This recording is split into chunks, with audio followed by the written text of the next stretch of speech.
And good morning, everybody. This is Vinny Mileti with Mileti Law, the strongest thing in the law. The date now is February 7th, 2022. It is Monday. It is here cold, very cold in Brooklyn, New York. Pretty much freezing wet and dreary outside, which has been the weather for like the past, I don't know, it's 2 months straight.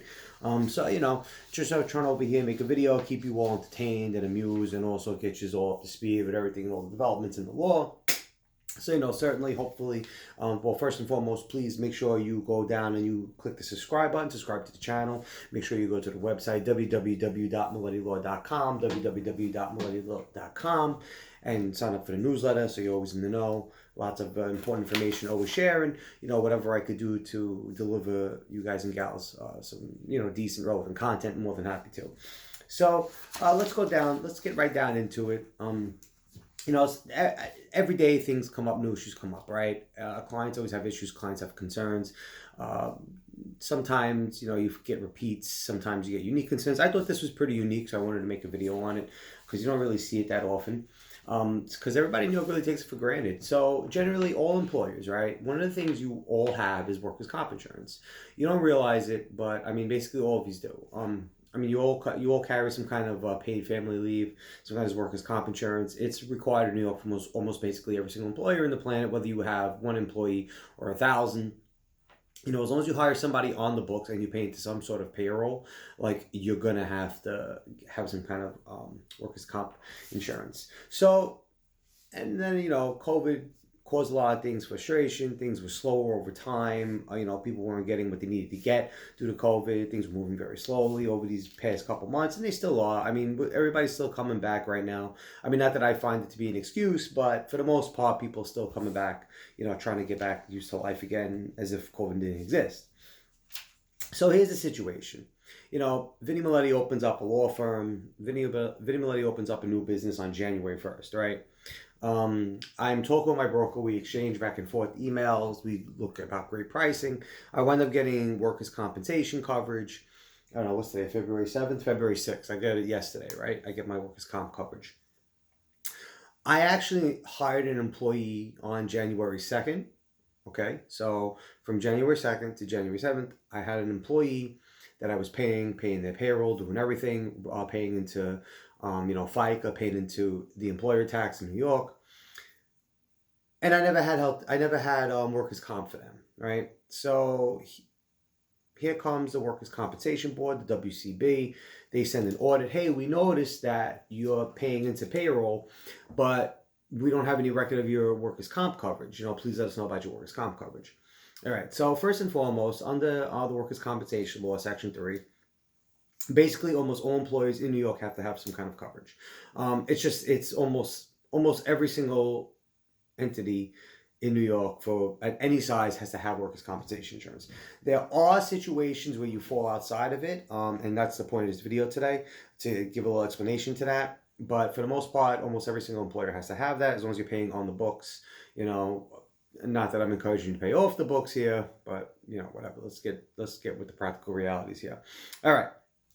So, Section 50 of the Workers' Compensation Law provides a lot of ways how you could satisfy this requirement, right? So you don't necessarily need to use workers' comp. You could use the alternative as a self-funded system, maybe, something an alternative. You could contribute money away every week, whatever the case is. I don't want to go into that. It's very complicated, and I want these to be quicker videos. So let's just move on. So penalties are provided just 2 portions down. Section 52 of the Workers' Comp Law, you find the penalties if you fail to secure insurance coverage within 10 days. If you fail to secure workers' compensation coverage within 10 days of hiring your employee, you run into an issue where you're subject to penalties. It's not much. It really isn't. It's like I think the analysis, I can't remember off the top of my head, but I want to say it's something like the average pay in New York. It's like the average weekly wage times 2.5 of whatever that is in what you would pay for workers' comp for that. So I think the average pay in 2022 is something like $1,500 a week in New York, which is a lot, right? Something like $1,500 a week is the average pay in New York, average weekly wage. So whatever that value would be to ensure that amount of salary, 2.5 times of that. So again, it's not that much, the penalty, but still, whatever. There's room for penalties. All right, point of this video. There are exceptions to having to secure workers' comp coverage, and a lot of people don't seem to understand. A lot of people don't realize it, but there are a bunch of exceptions. But here's the problem with that. Just so you know, the problem is that the exceptions they're scattered, right? So it's not just one code that says, okay, here are all your exceptions. This is if you're within these, you fall outside. No, I mean, you got to look to section 3. Then in section 3, you got to go through each separate article. Sometimes you have to look into section 52 to see how it falls out in section 52. Sometimes you got to look to the applicability section 2. I mean, so it's scattered throughout the entire code, right? So it's hard to follow. But there are 3 general concepts behind exceptions to having to get secure workers' comp coverage.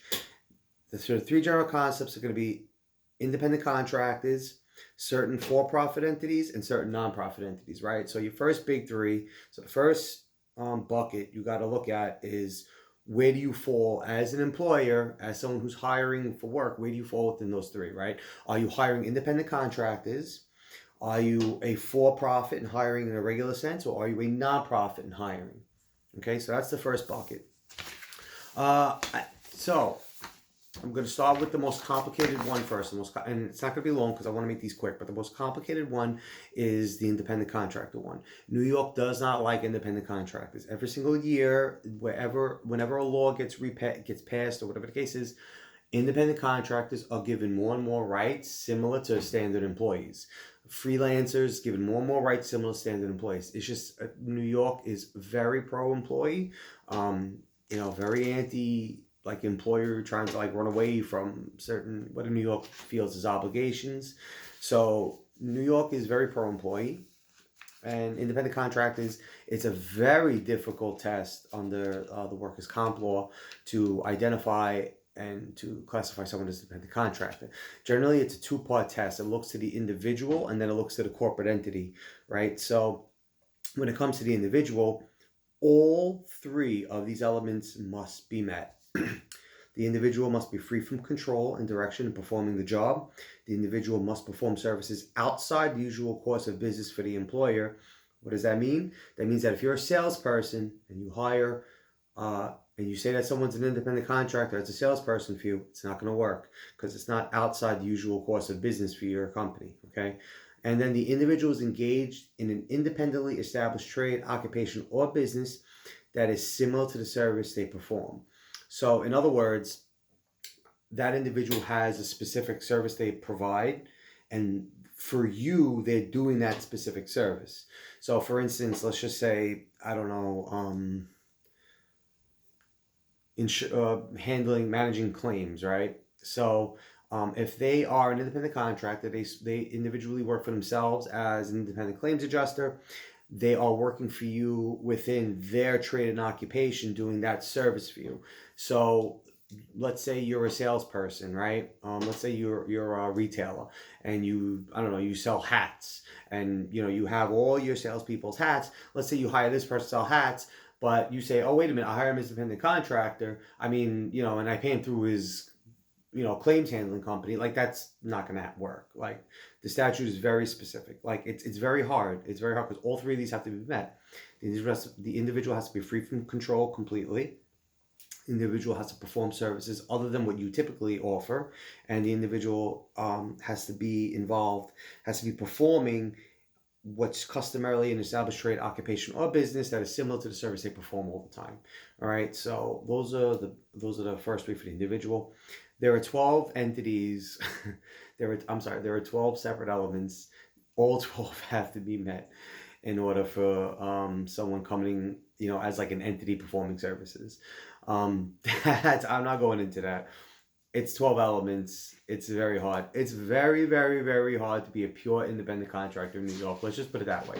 So, if you're taking on an independent contractor, let's just put it this way. If you're paying an independent contractor and they dedicate a substantial amount of time to you, you better consider them for unemployment or pay them off the books or something. I don't know. But you better consider them for unemployment, for workers' compensation, because it's going to be a problem.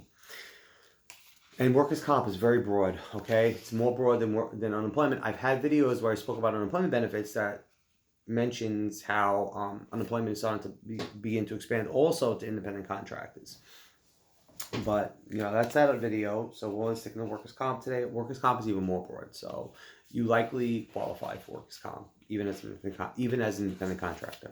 Okay. Second, for-profit businesses. Very easy exception for for-profit businesses.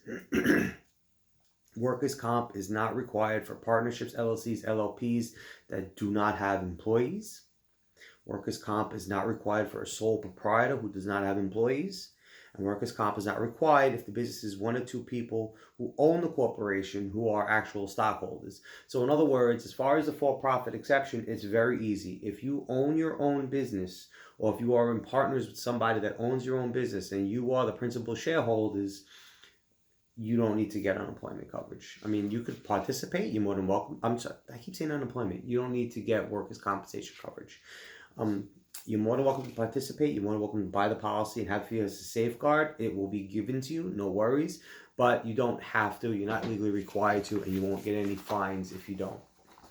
So for-profit businesses, the biggest exception is going to be just for those who work for themselves, or those who work with partners that are full shareholders, full stockholders and everything. All right. Now for the third bucket, this was the nonprofit. For the third bucket, we have the exceptions that having to provide for workers' compensation coverage for nonprofit entities, not-for-profit entities. Couple of exceptions. One, clergy and members of religious orders that are performing religious duties. You do not need to secure workers' compensation coverage for those. Members of a supervised amateur athletic activity operated on a nonprofit basis.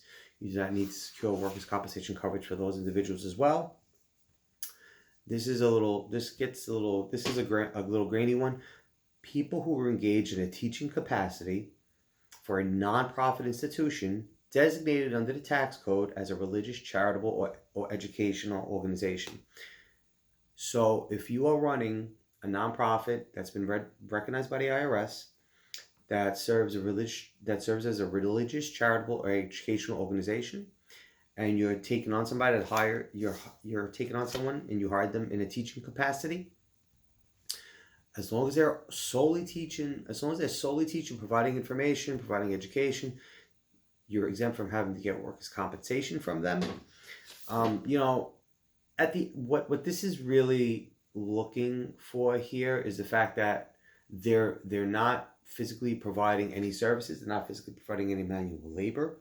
They're simply providing information and guidance as if someone were to go to the computer and be able to download it off Google, and only in certain instances, whether it's a religious, a charitable, or an educational organization. So basically, when you see this exemption, right, so what you need to be thinking about is the free flow of information.